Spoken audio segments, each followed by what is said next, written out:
Hoy, babae! Uy, ate, long time nulo ka. Napadaan ka naman dito. Paano hindi ako mapapadaan?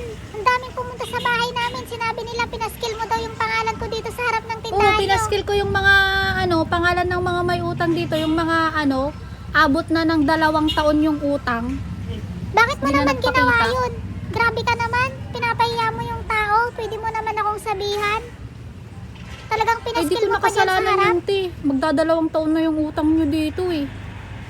Para lang sa 200 pesos na utang, pinaskill mo talaga yung pangalan ko dyan? Yun nga eh, 200 pesos lang, di mo pa mabayaran, pinaabot mo pa ng 2 taon. Bakit? Hindi ka na ba makapag-antay? Alam mo bang bawal yung ginawa mo? Pinaskill mo yung pangalan ko dyan Ay. sa harap? Bawal ba? Oo, So yung malamang pamamahiya yan eh. hindi pagbayad ng utang, hindi bawal. Magbabayad naman ako eh, sa wala pa nga akong pera ngayon. Di ka ba makapag-antay? Grabe ka naman, pinaskill mo pa talaga yung pangalan ko dyan sa harap ng tindahan nyo? 2 taon na yun, te. 2 taon na, sasabihin mo pang hindi ako makapaghintay. Sobrang tagal na nga nun. Sobrang tagal na ng pag-aantay ko. Mali kasi yung ginawa mo eh, pinaskill mo yung pangalan ko dyan. Dahil dyan sa ginawa mo, quits na tayo, hindi ko na yan babayaran. Okay, sige, wag mo nang bayaran. Okay lang naman sa akin. Kahit wag mo nang bayaran. Di ko na rin naman inaasahan yan eh.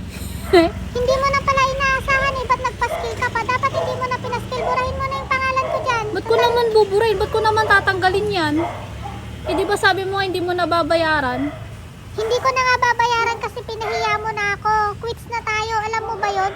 Pinahiya mo na ako eh. Ba't ko Okay, pa di quits na babayaran? tayo. Pero dyan na yan, di ko na yan tatanggalin. Kasi quits naman na tayo, di ba? Nakakahiya kasi yung ginawa mo eh. Pinaskill mo yung pangalan ko dyan sa harap ng tindahan. Yung dami-daming pumupunta sa bahay namin.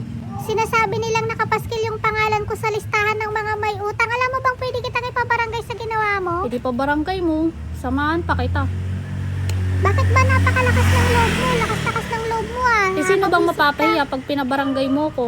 Ano sasabihin mo doon? Pinaskill ko yung pangalan mo dahil lang sa 200 pesos.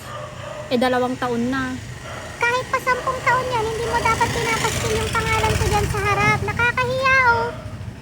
Grabe, pinag-uusapan ako sa lugar namin. Hindi daw ako nagbabayad. Kasalanan ng mo yan, utang. te. Hindi ko kasalanan. Kung nagbabayad ka ng utang mo, di naman malalagay dyan yan. Tsaka 2 taon. Grabe naman yung 2 taon, di ba?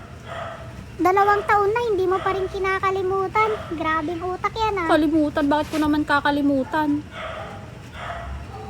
Pinaghirapan namin yung mga namin dito. Tapos uutangin nyo lang, hindi nyo babayaran. Ano kayo, siniswerte? Sarap-sarap ng tulog nyo tuwing gabi. Tapos kami nagpupuyat, nagti-24 hours para may kitain. Tapos kayo sarap-sarap ng tulog nyo. Ay, kasalanan ko ba yun? Hindi Ayaw nyo matulog ka magbayad rin. ng utang. So, hindi mo talaga tatanggalin yan. Ay, hindi ko talaga tatanggalin yan. Kung hindi mo yan babayaran, hindi ko tatanggalin yung pangalan mo dyan.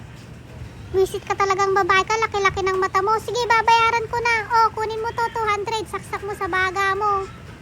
Burahin mo na rin tong pangalan Babayaran ko mo rin dito pala ah. eh. Pinatagal mo pa. Nayan mo pang may lagay dyan yung may pera ka naman pala. I-paid mo na to, tanggalin mo na. Oo, Nakakahiya. tatanggalin ko na.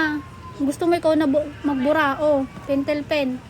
Akin na, baka mamaya mabasa pa to ng ibang tao. Nakakahiya na nga. Pinuntan pa ako sa bahay. Walang hiya kang babae ka. Di na ako bibili Kasalanan mo dito. yan, hindi ko yan kasalanan. Kung nagbabayad ka sana ng utang mo, hindi ka mapapahiya.